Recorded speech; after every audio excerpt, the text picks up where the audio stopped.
आदाब, नमस्कार। मैं हूँ DJK और आप देख रहे हैं हमारा ऑनलाइन यूट्यूब चैनल। ये आज हम मौजूद हैं, ये कच्ची खजूरी श्री राम कॉलोनी। यह उत्तरी पूर्वी दिल्ली का क्षेत्र है और इसमें जो है मनोज तिवारी जी का क्षेत्र आता है ये। और इस क्षेत्र में क्या होता है क्या नहीं होता है इसका कोई खैर खबर नहीं होती है। इन लोगों को क्या परेशानी है क्या नहीं, ये भी कोई देखने वाला नहीं आता। एक घटना ऐसी हुई है जिसको हम बताना चाहते हैं कि कलयुगी बेटे ने अपने बाप को सिर्फ जायदाद की खातिर मारने की कोशिश की। और यहाँ पर अंदर ये सामने वो दुकान है जहाँ पर वो आया और उसने वारदात की और उसको मारते पीटते अपने बाप को बाहर लाया। और बाहर लाकर जैसे ही मोहल्ले वालों ने या उनके बेटे ने आकर उनको बचाया। ये आइए उनकी आप बीती पूरी सुनाते हैं। कलयुगी बेटा इसलिए कहे कि एक बाप ने अपने बच्चे को छोटे से लगा के बड़े तक पढ़ाया लिखाया, सारी शिक्षा वगैरह दी उसको, और उसने उसका दुरुपयोग किया। जबकि अपने बाप के चरण छूने चाहिए, उनकी बात माननी चाहिए, लेकिन एक जायदाद की खातिर, जायदाद में कोई ज़्यादा नहीं, 20 गज जगह है ये, 20 गज जगह है। 20 गज जगह में क्या 2 भाई हैं एक बहन है, जो भी है आप सब देखिए। 20 गज का मकान है, इसके मकान जी हाँ। और यहाँ पर और भी साहब मौजूद हैं। मैं आपका नाम? सुखबीर सिंह। सुखबीर सिंह जी, आप जानते हो कि कलयुगी बेटा ने क्या किया आपके क्षेत्र में? यहाँ पे ये थोड़ा सा लड़ाई झगड़ा हुआ था इनमें। किस बात को लेकर हुआ था? हो सकता है प्रॉपर्टी के पीछे हुआ हो जी। तो 20 गज जगह है, उसमें कैसे होगा जबकि बाप जिंदा है, माँ खत्म हो चुकी है? कुछ नहीं हो सकता। कुछ नहीं हो सकता। तो उसने ये अच्छा किया बुरा किया अपने बाप को जान से मारने के लिए? गलत किया। क्या होना चाहिए इसके सिलसिले में? जो हो प्रशासन को देख लो। जो जी हाँ। अब इतनी अच्छी बात कही उन्होंने कि इसका जिम्मेदार प्रशासन है। अब प्रशासन की बात अगर की जाए तो जैसे ही वारदात हुई है, ये लोग ने थाने में रिपोर्ट करी 100 नंबर पे। अब क्या क्या बात हुई है अब उनसे पूछते हैं जिनके साथ ये घटना घटी है। आज हम मौजूद हैं श्री राम कॉलोनी खजूरी के अंदर, गली नंबर 2 में। यहाँ पर कल एक वारदात हुई है। उस वारदात के अंदर एक कलयुगी बेटे ने अपने बाप के ऊपर जानलेवा हमला किया है। हमारे साथ में वो मौजूद हैं, बात करते हैं। आपका क्या नाम है? असलम। कितने सालों से आप यहाँ रहते हैं? मैं यहाँ 25 साल के करीब हो चुके हैं मुझे रहते हुए। कितना बड़ा मकान है ये? ये 20 या 22 गज का मकान है ये। कल जो जिस बेटे ने आप पे हमला किया है आकर के, उसका क्या नाम है? अकरम नाम है। कितने सालों से वो आपसे अलग रहते हैं? जब से शादी हुई जब से वो अलग हो गया, 16-17 साल हो गए।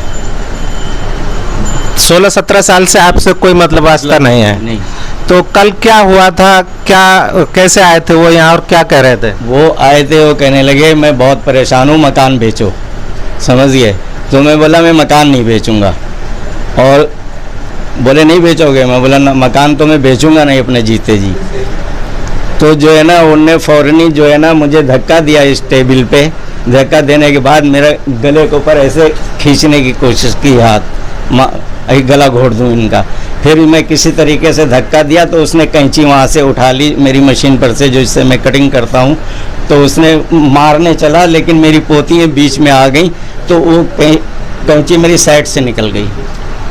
पता चला है कि यहाँ पे 2 बच्चियाँ थी, जिसमें एक इनकी सगी पोती थी और एक महल्ले की लड़की आती है काम सीखने के लिए।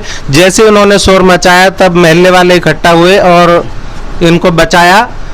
वो चिल्लाने लगी दादा को बचाओ, मेरे दादा को बचाओ। तो लोग आ गए।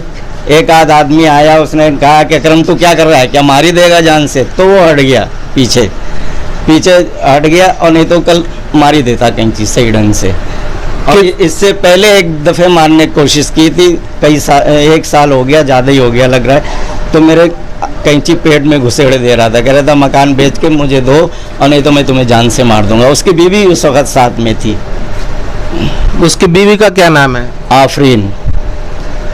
तो 1 साल पहले जब वारदात हुई थी उस टाइम आपने पुलिस कंप्लेंट की थी? 2 साल हो गए उस चीज़ को। चलिए 2 साल पहले जब भी वारदात हुई थी उस वक्त आपने पुलिस में इसकी शिकायत की थी या नहीं की थी? मैंने पुलिस में उस टाइम शिकायत नहीं की थी, क्योंकि मैं शुगर से बहुत परेशान रहता हूँ, तो मेरे से चला फिरा नहीं जा रहा था पैरों से, इसलिए मैं कहीं जा नहीं सकता था उस टाइम। आपके टोटल कितने बच्चे हैं? हमारे 3 बच्चे हैं टोटल, 2 लड़के 1 लड़की है। तीनों की शादी हो चुकी? तीनों की शादी हो चुकी है। अब आप क्या चाहते हैं? मैं चाहता हूँ कि मैं इसको मतलब बेदखल करना चाहता हूँ, कि मैं बहुत थक गया हूँ, बहुत ज़्यादा। इसने मेरे को बहुत हमले करे और बार भी मारा है रोड पे, मेरी बेइज्जती बहुत हो गई। पुलिस से आप क्या चाहते हैं? पुलिस से मैं ये चाहता हूँ कि वो मेरे को जो है ना इसको बेदखल करवा दें, और मुझे इससे कोई मतलब नहीं है ज़िंदगी भर। पुलिस साथ दे मेरा, मतलब बस। अगर पुलिस मुकदमा करके इसको जेल भेजेगी तो आप? इनको जेल भेजेगी तो मैं उसमें मतलब मैं चाहता ही हूँ कि ये जेल जाए। जेल जाएगा जो इसको अकल आएगी, अपने बाप को मैंने कैसे मारा है रोड पे गिरा गिरा के। आप देख सकते हैं कि किस तरीके से इनके साथ वारदात हुई है। एक बेबस बाप जो है किस तरीके से रो रहे हैं, और साथ में यहाँ पे वो बच्ची भी है, इससे हम बात करेंगे क्या हुआ था यहाँ पे। जी वो आए थे भाई, मतलब बड़े वाले भाई आए थे, उन्होंने इनसे साथ बातचीत तेज बोलिए तो। उन्होंने इनके अंकल के साथ बातचीत करी, फिर बदतमीजी पे करी, अब्यूज़ भी करी उनको काफ़ी ज़्यादा, मतलब गालियाँ दी थी उन्होंने काफ़ी ज़्यादा इनको अंकल को। फिर उसके बाद उन्होंने अंकल कटिंग जिससे करते हैं वो कैंची रखी हुई थी यहाँ पर, उस कैंची को उठाकर उनका फ़ोन उठाकर काफ़ी ऊपर लेके गए थे और उन्होंने ज़मीन पर बहुत तेज़ी से मारी थी वो कैंची। तो अंकल का पैर बच गया था, अगर ज़रा सी भी ज़्यादा बस पास लग जाती तो अंकल का पैर फट सकता था।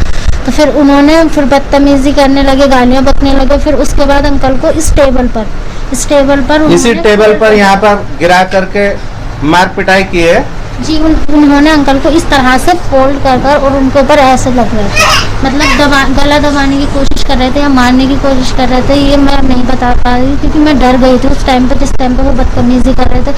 फिर उन्होंने मतलब मारने की तैयार हुए थे, तो सामने वाले एक भाई है वो भाग कर आए, उन्होंने देखा वो मार रहे थे भाई। मैं चीखी, मैंने कहा अंकल को बचाओ। वो मतलब उनकी पोती जो है अंकल की वो भी चीखी, तो वो भाई एकदम भाग कर आए और उन भाई को बाहर पकड़ कर खींच के ले जाने लगे। तो उन्होंने पहले तो साइकिल उठाकर पटक दी थी ज़मीन में, फिर उसके बाद बाहर जाते जाते उन्होंने बाल्टी पानी की भरी हुई थी उस बाल्टी को भी गिरा दिया था लात मार कर। फिर बाहर ले गए वो उन्हें, फिर अंकल जैसे ही मतलब यहाँ तक आए तो उन्हें बाहर लेके गए और अंकल को बाहर सड़क पे भी बहुत बुरी तरीके से मारा था, बहुत गिरा कर मारा था, जैसे एक इंसान को मतलब धक्का देना।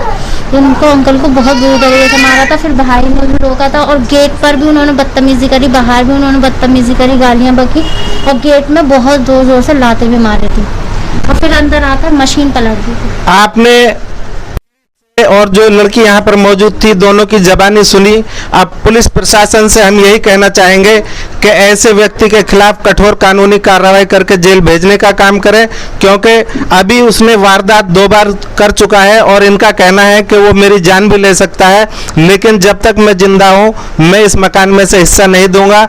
आगे ये खुद मालिक है, इनका खुद का खरीदा हुआ मकान है, दादा इलाई मकान नहीं है। जो ये चाहेंगे वो होगा और कानून को अपना काम करना चाहिए।